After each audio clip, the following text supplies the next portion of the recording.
Helen's a physiotherapist. She works part-time up at the local hospital. She did the training in the UK. She spent 4 years in Zambia. 7 years in Zambia. She's married to a doctor who's a GP out of Culburra. So there are medical missionaries in Zambia.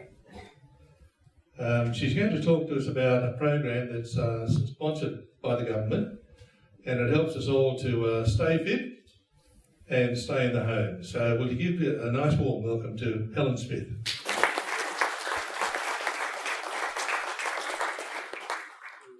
Thank you very much for your warm welcome, and thank you very much for inviting me.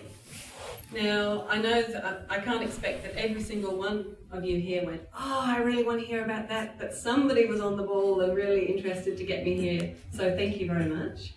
I would also like to acknowledge the fact that my manager at Shoalhaven Hospital has given me release to come out and talk to you, because we do like to encourage health promotion, helping people to stay as healthy and as fit as possible.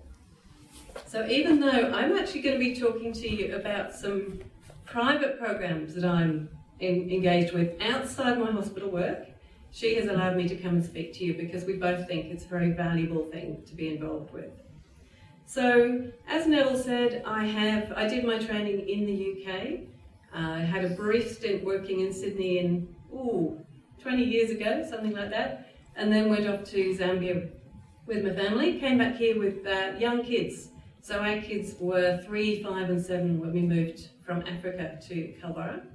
So they've almost all completed their schooling in our local area. And I would like to tell you this morning about 2 new exciting programs that are available in this area, and they're all for people over 65. Now, is there anybody here that fits that criteria?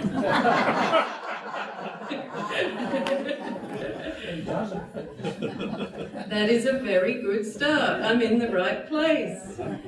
These programs are also HAC funded, so they're government funded through the Home and Communities Care system, which is aimed at trying to keep people at home and independent and out of hostels and retirement villages and care for as long as possible.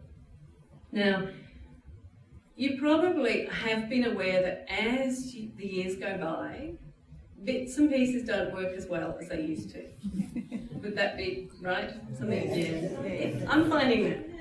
And as even more years go by, other things really get a bit stiffer, get a bit weaker, and just mean that you can't do what you used to be able to do.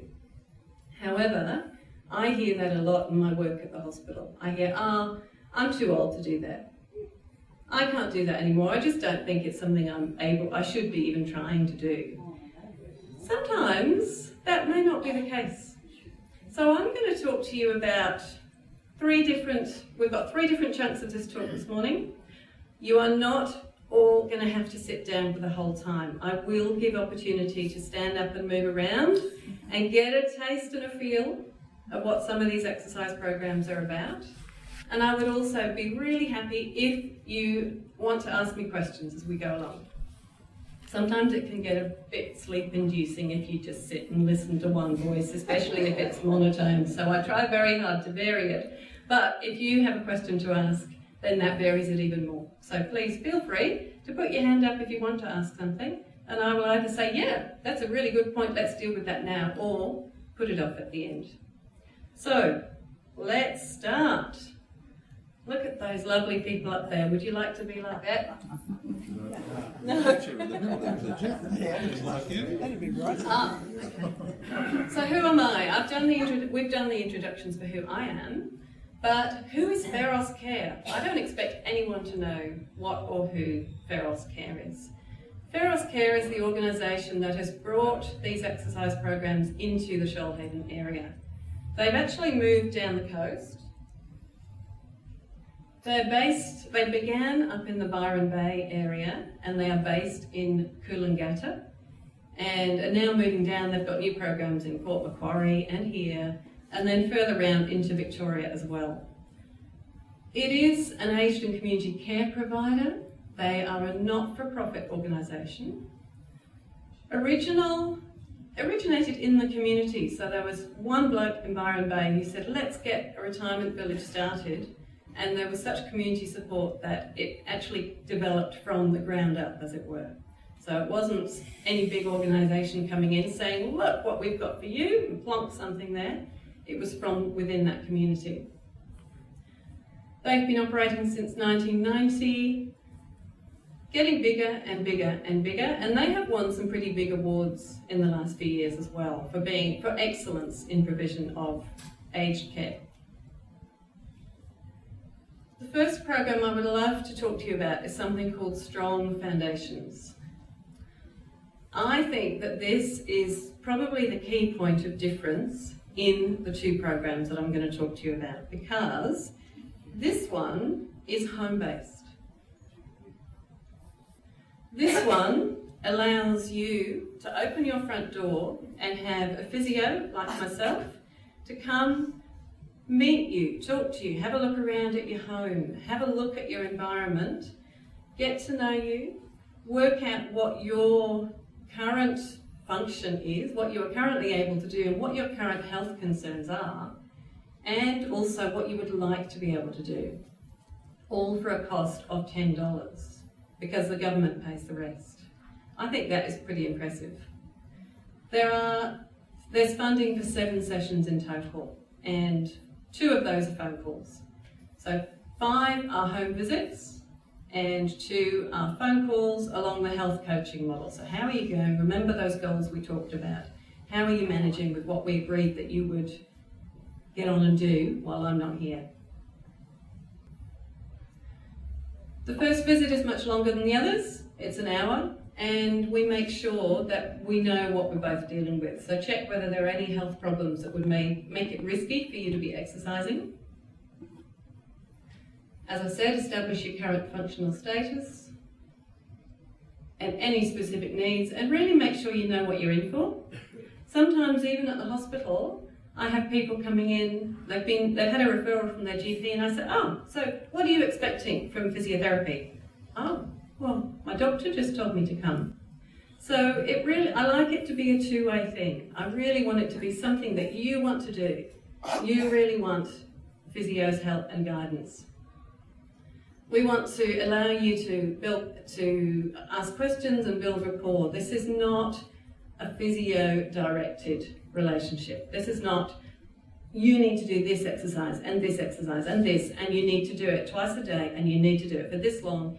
That's not what it's about. It's about getting to know you and work out what works for you.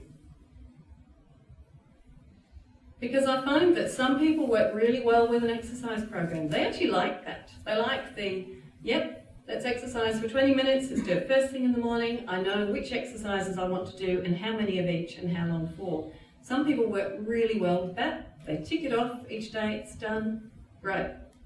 Other people really don't manage to do that. The days are busy, there's a lot going on, and that does not work for them. So in that first visit, if I'm getting a sense that that's the way you want to go, we'll say, okay, let's use a different principle. So we use a principle which is more a lifestyle approach, where we look at building certain activities and exercises into your day. So how can we do balance type work and strengthening work using what you are already doing? I'm really fond of trying to get people to become more active, because as I said, as we get older, we tend to think that it's natural for the activity level to drop off and for us to not be able to do as much anymore. That doesn't necessarily have to be the case, or perhaps more to the point, we probably think the drop-off is much deeper and steeper than it really has to be. So it's good to try and reduce that drop. There are principles involved, and they're quite simple. So our principles in helping you to stay active and on your feet and avoiding falls are about working on balance, for 1, and strength, for 2. Now, I might just ask around the room here, do you know anyone in your age bracket who has had a fall in the last 6 months? Hey, John. I'm not asking for, yes, I did. Do you know anyone? So a few hands, yeah. Yeah, we will come later on into the reasons why it is such a big problem, but it really is.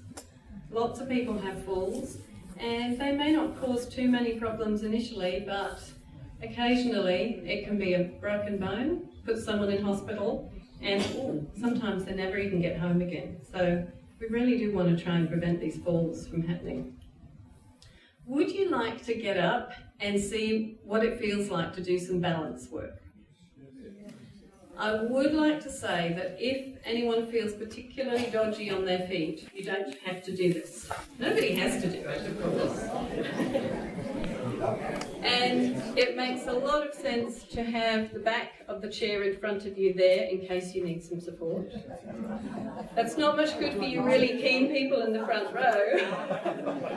But you could perhaps come over to the stage. So you've got the front of the stage there, just on the floor. You don't need to get up on the stage. Yep, that's it. Perfect. So the first thing that we would look at in working to improve your balance is to reduce your base of support. That basically means to stand with your feet closer together. So rather than this, you're bringing your feet closer together or even together. And I got a salute as well. Oh dear. So standing with your feet close together. From about 80, 85, that seems to become difficult. And so people tend to walk more naturally with their feet slightly wider apart. And also, you may find that you need to use a walking stick, which of course increases your balance of support even more because you're making that wider. So to work on improving your balance, we want to reduce that base of support, but always in a safe environment where you're not going to have any topples. The next principle is to shift your weight to the limits of sway. So to be able to lean to one side until it feels like you're actually going to fall over, but then come back before you do. So we're not doing a side waist bend or anything. It's actually leaning your body sideways. Very, very good. The next one is actually shifting your weight from foot to foot. So some people find it quite easy to lift one foot off the ground, others, no way. But you're just putting more weight through one and less through the other. Which of course we all do when we're taking steps anyway, but once your walking becomes a little bit slower or you need a walking stick or a walker, then that doesn't become as natural and easy anymore. And you don't like lifting your feet up for any length of time. Stepping over objects. Haven't really got anything here to work on to have that as an example. But in your own home, we can say, okay, well, let's just set something up here and we'll practice stepping over it. Because what are the things you have to step over in potentially dangerous situations? Shower. Yes. A shower hob, the step of a sliding door, the track of a sliding door. Little steps into bathrooms or laundries. They just seem to vary the floor to make it something you've got to step over. And of course all your steps into or out of your house, or maybe between different sections of your house. The next one, the last one of the principles of improving your balance is turning and changing direction. So just practicing walking in figure of 8, turning slowly in a full circle. We do actually then get people to walk backwards as well and sideways. Backwards for Christmas. Lovely circle over there, well done. Okay, well done. Please feel free to take a seat again. Thank you for those brave ladies who came out to the front. Well done. So that was the balance part. The other part, which is equally as important, is the strength part. And that's really important because most people lose 20 to 40% of their muscle mass by age 80. I don't know why the last right-hand side of that screen is missing, but I'll just tell you what all the words are as we go. So, by the age of 80, 20 to 40% of your muscle bulk is not there anymore. That's pretty significant. And it's partly because you don't do as much. The muscles are still there. They're just not as bulked up. They're not like the big bodybuilding pictures. And they probably shouldn't be. But anyone of any age can increase your muscle mass. Anyone can increase and build up those muscles, which then builds up your strength. So you can see differences, even if you haven't done any exercise for quite a while. Starting something very simple is a way of showing some benefits, improvements and benefits. At the very end of the session, so at the end of your 7 visits, we will retest the things we tested at the beginning. So we would have tested, we have 4 very simple balance tests we look at, which are, can you stand with your feet close together? Can you stand with one foot in front of the other in 2 different positions? And can you stand on 1 foot? And we always make sure you've got some hand support there for safety. Then we look at how quickly you can get up from a chair, preferably without using your arms to help you. Walk just a couple of metres, turn around, sit back down again. So that looks at leg strength and balance and walking. So we do those at the beginning, we do those at the end and look at the difference. And there should be a big difference. There often is. And it's really important to say, wow, look at this. Look at the difference in these numbers. Look what doing these exercises or these activity has done for you. At the beginning, we give you a diary so that you can record what sort of exercise and activities you do. So we look at that again, check how you've been going with that. Discuss where you're going to go to from here. There really isn't a lot of point in having 5 sessions with a physio and 2 phone calls and then saying, okay, that's it, done. The idea is that we turn over that responsibility, hand over that responsibility to you for making sure that you maintain your ability to do activities, exercises, get out and about, and keep yourself at home and out in the community as well. It's got to be your responsibility. Questions, I love questions, and feedback. So we want feedback from you as well as to how helpful the program has been. As I say, this is new in the area. The funding is only guaranteed until the end of June. So a lot of these government funding organisations, you have to show benefits, you have to state your case for a new contract. So by the end of June, we want to be able to show that it's been helpful, it's been useful, and we want your feedback in that as to whether we can improve it in any way. I'm still on in Wollongong it's really taken off. So the Wollongong area has lots of these programs running, and it tends to be run by a big private physio practice, so it's something they can promote really well. In this area, it's myself and one of the private providers, and it's been really slow to take off. So this is why the managers at Feros Care have said, we want me, to get out and talk to people. So I'm talking to the University of the Third Age, to you, to other community groups. I'm going to visit GP practices and nurses to get the word out about these programs and to try and build up interest so that we can build a bulk of activity and get a lot of people involved. So at the moment, there's not a lot going on, and we want to change that.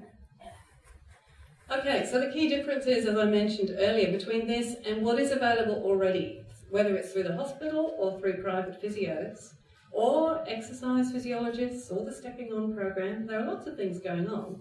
But the key difference here is you get someone coming to your own home, and it only costs you $10.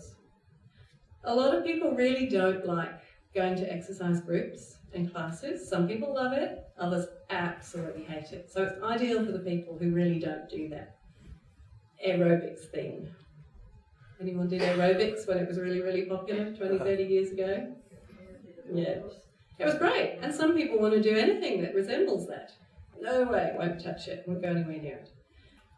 It is also great for really getting down to what's important to the individual, which in a community-run exercise class you can't do as well. So to be able to have that one-to-one session, finding out what is really important to each individual is huge. It's really, really a great opportunity. That is one program of the two that I'm going to talk to you about. Do you have any questions about that one, about strong foundations? Yes? My wife has COPD, and she used to go up to the hospital and walk for miles and climb steps and jump up and down on chairs, and she found the program was just too rigorous for her. Yeah. Do you have modified programs that Yes. can help her breathe and get more energy? The question there is about somebody who was going to the COPD, put that in everyday language, the respiratory physio, respiratory rehab, pulmonary rehabilitation program, and found that that was really too much. Do we have modified programs? Yes, we do. So it's all about what is suitable for the individual we go and visit. So it is not set down any specific exercise, any specific activity, it's what is important for that person. So we work at their level. Yep. Any other questions? Yes, and we have a microphone. Oh, I don't need the mic. But I just wondered why my wife's always telling me, straighten your back. Now, why? It's nearly 88 years of age, and I don't feel comfortable when I try to straighten my back, and believe me, I used to be like a telegraph pole. Okay. But, and there doesn't seem to be any answer to it. Well, see, that's where something as an individual question or concern would be addressed by the physio who comes to work with you. So, for a general answer to that question, if you hunch like this, you're limiting your respiratory function, so your lungs aren't able to expand as well, and you're also encouraging tightness in one group of muscles, and so that would then lead to joint stiffness and to pain. So there are sorted reasons as to why it might be a good idea. Guess what? They haven't. They're still there. They're still there. And what did I say? If we get people exercising and using their muscles, we can build them up. No, there is, of course, a general change in your ability. So we're not saying that you would immediately expect to start right back where you were before you retired. In terms of this program that I've spoken to you about, we would modify any exercises to suit whatever limitations you've got. What I think you're asking is, can you have a home-based assessment of that problem and then treatment? The company Feros Care does, in other areas, have home-based physio like that. And I think they would be open to that opportunity. So we do have brochures that you're welcome to take. They have a phone number on the back. And your first point of contact in coming to any of these programs is to call that number. So then you can ask them if that's something that they can send one of us around to work with you on. So that is different. So that's an individual specific health problem, which could actually be addressed by a physio in your own home. So yes, the possibility is there. One more question, yes? Can you tell when you write the report on how you're performing in the program, can you tell whether there's any, can you use it as a diagnostic tool? For example, I can't walk very long distances and I thought, well, I'm getting older, my muscles are conking out. But the reason is I've got aortic stenosis, so I need heart replacement or valve replacement. Can you pick up that sort of hidden problem by looking at... Oh, you can't. No. Aortic... So the question was, can our assessments be used as diagnostic tools, for example, in a cardiac condition? No, not that precise. What we would be looking at is there are certain numbers, so if you can do one of the tests within a certain number of seconds, then that would put you at low risk for having falls. If it took longer, then that would increase your falls risk. So it's more of a functional based assessment rather than specific getting into things like that.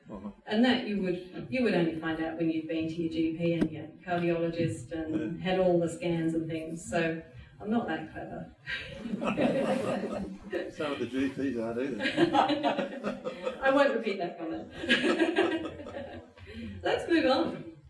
Let's move on and talk about the second program, which is called Forever Young. This is a groups program. So we have booked venues in places such as this building and Caldera Beach Progress Association, or Senior Citizens Hall, East Narra Neighbourhood Centre, and we're looking at somewhere in Central Narra as well, to hold community exercise groups for an hour a week. These groups work on 4 specific key elements of fitness. There are little icons there that relate to 4 elements. Can you have a go at guessing what those 4 key elements are? What's the first one? Pram, getting a new baby? So probably not. So the first picture shows somebody lifting and pushing something. It's actually a wheelbarrow or a heavy lathe. So what do you need to be able to do that? Strength. You need strength. So we're looking at working on and improving strength. What's the next one? Somebody standing on one leg. Balance. What's the next one? Flexibility. And the last one, it shows somebody running and a picture of a clock. Speed test, fitness, endurance. So that's a bit of a hard picture to pick up, but those 4 key elements that we can work on in the group exercises are strength, balance, flexibility, and cardiovascular fitness. We do it in a safe environment, we hope. This is not the place that we want people to be falling over, tripping over, or having heart attacks. It's true, a lot of people are very afraid of exercising because they think it might bring on a heart attack. So it's important that we say, we're going to exercise at a level that is going to be safe for you. And very, very importantly, it's got to be fun and enjoyable. No, not part of a program to get rid of old people, not at all. I haven't seen that one listed in the government reports. We have 1 physio or exercise physiologist to 10 group members who each pay $5 each session. It goes for 10 consecutive weeks. However, the first and the last are the initial assessments and post-assessments. They can be done at your own home or in the venue where the classes are going to be held. So then you have 8 exercise classes once a week for an hour, and then your final home visit at the end. You've seen this slide before. We start in exactly the same way as we do with the individual home-based program. So health screening, look at where you're up to, any specific needs, make sure you know all the information about the program, let you ask questions, get to know you, and then head into the classes. So these classes, I'll give you a quick rundown as to what we do, but don't worry, I'm not going to get you up and do them. The first 5 minutes is just welcome, how's your week been, any health problems, anything that's happened in the last week I need to know about. And also, how are you getting on? Because with each exercise group, I would be setting a bit of homework. So setting a few balance exercises to work on, encouraging you to get out and go for a walk or get out and do something to increase your activity. And you'd be amazed in a group session how one person can say, yeah, I did this. And another person can say, what a great idea. Maybe I'll try that. So a group setting is a really good way of getting ideas about how people can be more active. We do a gentle warm-up. We do some endurance exercises in 3 different segments. So 5-minute chunks with music, spaced out between other strength or balance exercises, and then a cool down and stretch at the end. Now the music is all pre-recorded and it's worked out so that the rhythm, the tempo, the beat is a bit slow to start off with, but as you go through the weeks, it's a bit faster, it's a bit longer. So that's how you build up your fitness. Starts with a bit of Tai Chi. Though, having said that, if the beat is too fast for you and you're really struggling, like Neville's wife, for example, you're really struggling with fitness, then you can go half time. So, and or you might be really quite fit and you find the first few actually very easy, so you can go double time. So although the beat is there, we can use it in different ways. But it is great, and their songs that are from quite a while ago, but not. 2 left feet, well, this is where, some people find classes a little challenging, but that's actually really good for your brain. Coordination and working together to try and get your hands and your legs and your feet working in the right beat and pattern, that's actually very good for your brain. So that's all good. All part of the challenge.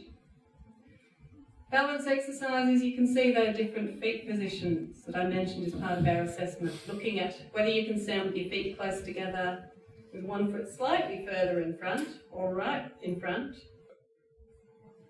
And we can modify those exercises in the class setting so that they become harder as the weeks go by and as you're able to do more challenging stuff. Yes, there's a microphone there for you. You had a slide prior to these 2 back there about Tai Chi. I've only ever tried Tai Chi once and it didn't appear to me to be terribly energetic. Can you please explain what the benefits are that you get from doing Tai Chi when the majority of other exercise programs seem to be energetic, busy? Tai Chi seems to be the exact opposite of all that. What exactly are the benefits of Tai Chi? I have to say right out front, I'm not a Tai Chi expert. The benefits are balance and flexibility. So yes, you look at people doing Tai Chi and it is slow. And you look at an aerobics class and you can see, I can see how that can work on your fitness. They're out of breath, they're red, they're really working hard. Tai Chi, not at all. But go to a country where the parks are full of people in their 70s and 80s first thing in the morning doing their Tai Chi. These people are still active, they're still out and about, they're really quite elderly, and they're still able to stand on one leg and do all of these different activities. It's balance. So we don't have the whole class full of Tai Chi, that's the initial warm-up bit. So it's about getting your joints moving, trying to work on reducing stiffness, and just using it as a gentle warm-up and part of balance training. Good question, thank you. This next slide just talks about how we use the music. And as I mentioned, it gets faster and more challenging as the weeks go by. So we make the music segments longer as the weeks go by. We increase the beat, increase the complexity of the movements. You'd love that one, Sid. So we use alternating opposite hand and leg, and we increase the complexity of the exercises. And then frequency, so have those coming more frequently as the weeks go by. Because exercise is not just a body thing, it's a brain thing too. And you may find that you struggle with the whole multitasking thing as you get older. So one of the things we do up in the hospital when we're retraining balance is see whether you can help people to walk with feet close together while holding a tray or while turning to talk to somebody, or the whole multitasking thing, because your brain degenerates a little bit too. So as well as doing things like Sudoku and crosswords and all sorts of puzzles, practicing multitasking and doing specific things like that can help your brain to keep functioning well. I did mention a while back that we wanted to be safe. So always at the beginning of every class we have these safety messages where we say, I want you to stop exercising if you've got these things. And they're listed on the screen there. So pain or pressure in your chest, feeling dizzy or sick, breaking out in a sweat, getting muscle cramps, feeling any sharp pain anywhere, you stop. You tell me what's happening. So there's no pushing through pain in these groups. It's just not worth it. And we want to get you working at a certain level. So that's something we call the Borg rate of perceived exertion scale. So we would like you to think about how hard you're working when you're exercising. whether you're working at a level of naught, which is what you're all doing now, sitting. You're not using any effort at all to exercise, which is perfectly appropriate right now, by the way, that's okay. But in an exercise group, it isn't. Well, how hard do you play your golf? Because as the numbers go on, they would go right up to 10, which is your marathon runner who barely scrapes over the line and then throws up. So he does like to do that. So we would like you to be working at the moderate or sort of hard level, as opposed to any of those really, really hard or really easy. So that'll be something to think about too, how hard you're working. Question at the back? What's number 6? Yeah, well, we should probably get you to define that as you're doing it. I can imagine some very interesting descriptions coming up. You've got to have 6 before you have 7, don't you? At the end of those 8 groups, we redo those assessments. So whip through this screen. You've seen them all before. Exactly the same. So we assess both the individual and the group programs in the same way. Any questions about the groups? Stunned silence. Where do you hold the group sessions? Where do we hold them? One is hopefully going to be here, one is going to be in Culburra, one is going to be in East Narra, and then we're looking at a venue in Central Narra as well. They're all going to start the first week of February. So it's a community hall? Yes. Not a home? Not a home, no. It's got to be a space that's big enough for 10 people. I didn't say that it's different to what you may think of as an exercise group in that everyone has a chair. So even if you really can't stand up without holding on to something, you can still attend the group. You can just hold on to the back of the chair to do your exercises. Some people who even can't stand up for very long could sit down to do some of them. So it is modifiable in that sense. We want to make it accessible and appropriate to everyone who is interested and able to attend. Yes? How do you find out what day of the week and how do you actually sign up? Brilliant question. Yes, I will be giving details at the end as to how you do that. That one phone number is all you need to know. I've got lots and lots of brochures over there with information about the groups and a phone number on the back that you call. When you call that number, you get straight through to Feros Care in Coolangatta, which might sound a bit weird, but that's where it all comes out of. They do that. They've got people there to do the initial health screening questions, to coordinate my diary. So they make the appointments for me. I just have to go and turn up. And all my reports go back to them. So we're not duplicating on all the admin side of things. So you can also register online as well. There's a website and you can sign up online as well. Another question? In that second bullet point, is the missing word for? Yes, yes. That's because there's a problem with the projector, isn't there? And it's missing off the right-hand side of your screen. So it's also jumped on. I hadn't intended to go onto this segment yet. It should still be on the questions slide. We'll get to that bit.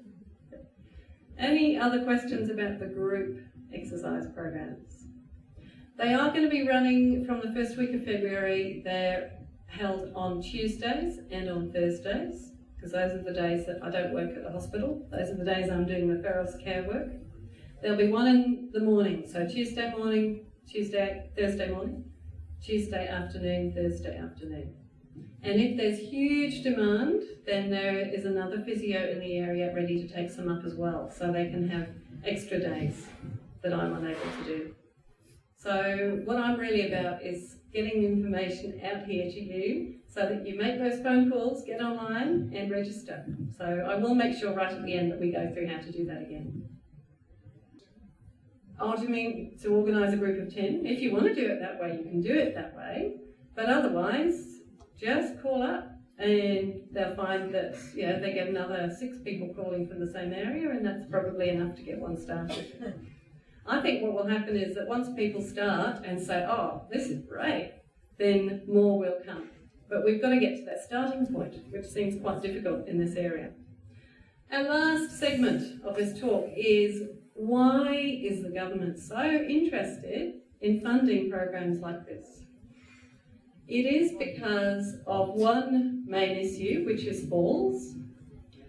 Falls, well, money, yes, because if you have a fall and have to go into care somewhere, it costs a lot more than if you're living independently at home. But falls are the leading cause of, two big words there, mortality and morbidity. That essentially means illness and death. Falls are the leading cause of illness and death for people over 65. 1/3 of those over 65 living in their own home fall every year, according to statistics around this country. So you would probably look around and say, that's not true, there weren't that many hands up when I asked that question earlier. But you're all active, you're out and about, so you won't be as likely to fall as the people who tend to be more home-based. And also, when you're thinking about how to register for these programs, you might think, gosh, that sounds really good for somebody I know who isn't here today. In that case, take them a brochure and talk to them about it. Injuries from falls can lead to this whole list of things, including an increased fear of having another fall, which also results in loss of confidence, and that can be a huge problem. Because that then means people are afraid to go out because they might fall, so they become isolated socially. They don't get out and see people, which can then make them depressed. They're not walking and moving around as much, so then their ability to walk and move around as much deteriorates, which means they're then not able to do as much, so physical function, as we call it, is impaired. And that means all of those reasons can work together, or maybe only a couple of them, to result in an increased need for assisted living. So to have services come and visit you at home to help out with showering, dressing, shopping, cleaning, all of those things. Or, of course, to have to move somewhere into care. Here's another statistic about loss of muscle strength, a little bit different to the other one that we had earlier on. After age 50, 15% of muscle strength can be lost every decade. That's just another way of putting it. Your physical activity, your aerobic capacity, your fitness, and your flexibility also decline, and they are all interrelated. So that little symbol on the bottom right of the screen there is a spiral that is going downwards. So all of those things relate together. So 3 areas working on a spiral. You've got your physical activity, your fitness, and your flexibility. If one of those deteriorates, then your whole function as a whole goes down.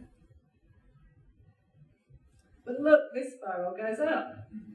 Because if you change any one of those areas, then you can reverse that spiral and your physical function will improve. So if you work on your strength, if you work on your fitness, if you work on your flexibility, you can improve your capacity for getting out and about, for enjoying life, for improving your quality of life. And that's a quote from a study, which is also half off the screen. I'd have to read that off my notes. Give you thinking time. So, reducing the rate of decline and maintaining or even increasing physical capabilities can be achieved with basic exercise interventions. So don't just take my word for it. Research and studies have been done that prove that basic exercise interventions make a difference. They help you improve your function. And the next one is from a Cochrane review, which is a very well-known body, which looks at a wide area of medical studies that have been done into any one subject and put the results together. Research indicates that group and home-based exercise programs reduce both the rates of falls and the risk of falling. So both exercise in the home and in groups are effective. And there's a lovely slide to finish off with, presented by Feros Care, Get Bold, Not Old. We're all getting old.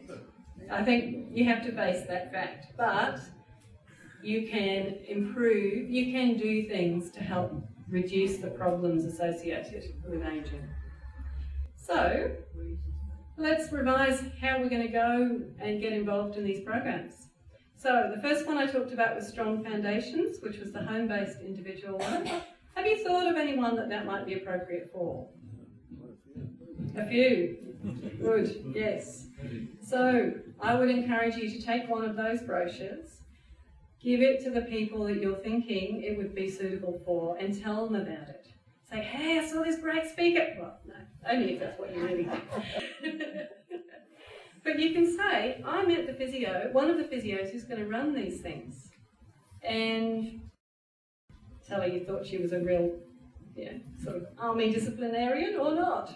Hopefully, I've been able to communicate the message that it's not about dictating what you do, it's about understanding you and what you need to be able to do and helping you work within your own situation. The next program was the Forever Young, the group exercise program. There are brochures for that as well. So to get involved, you ring the number on the back of the brochure, or you get onto their website and go online and you can register there too. It is all going to be, even though you've got to make that contact up in Queensland, which sounds a bit odd, I'm sure, it is all going to be locally based here through myself and another physio in the area as well.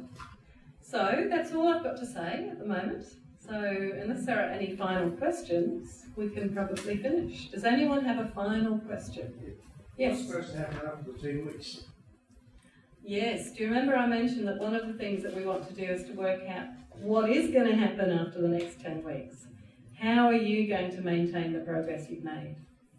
And so that's where doing things like looking at your fitness, your activity diary and setting goals of things that you want to work on is really, really important.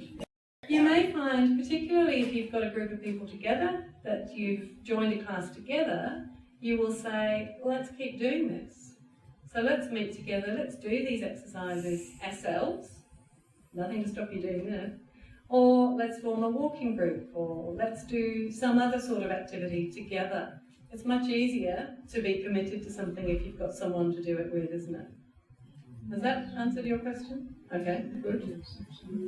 Yes, another question over there. And is there a microphone still? Yes? Yeah. Thank you, Jim. Thank you. Really, this question is directed to our group.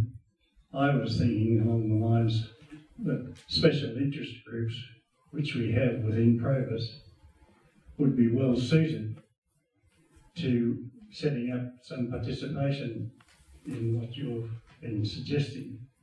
I was going to put the question directly to our chairman, John. Even at this meeting today, would you like to take a show of hands from members who might be prepared to set up a special interest group, which could then have a life of its own, perhaps, hopefully. So the question is to you, Chairman John, could we take a show of hands today and to see what the numbers might be if people have heard enough about it to make a decision already? Yeah, so, without giving it too much thought, I know it's very short notice, if we could just perhaps get an interest by a show of hands, if those would be interested in the group. We've probably got about 30 or 40. Yeah. That's the group situation, and I don't know if you want some indication of perhaps the home-based group. Yeah, some people will think groups are better, other people will think the home-based, and that's why we do both, because no one person is the same. Thank you, that's exciting. So now the action of putting your hand up now needs to be followed up by the action of picking up a brochure and making a phone call. So please don't leave them sitting on the table. I would encourage you to pick them up and use them. Because this is for people who are older, it's not like we're going to have a whole room full of people who are all self-independent in what they're doing. So we do need to keep an eye and to help people with their forms, we call it. So to check that they're doing the exercises in the right way, and to move around the room and to correct as necessary, and to encourage and to motivate and all those fun things. So 1 to 10, which would mean that you've got immediately 2 groups ready to go, which is exciting. So we've got two groups, 2 sessions organised. We've got 8 weeks starting from the first week of February, and then after that there will be another session running. So I think that would start in about mid-April for 8 weeks. Okay, on behalf of the Probus group, I'd like to thank you for your presentation this morning. I've certainly enjoyed it, and we'll give you a small token of our. Thank you. I've enjoyed being here. It's been a great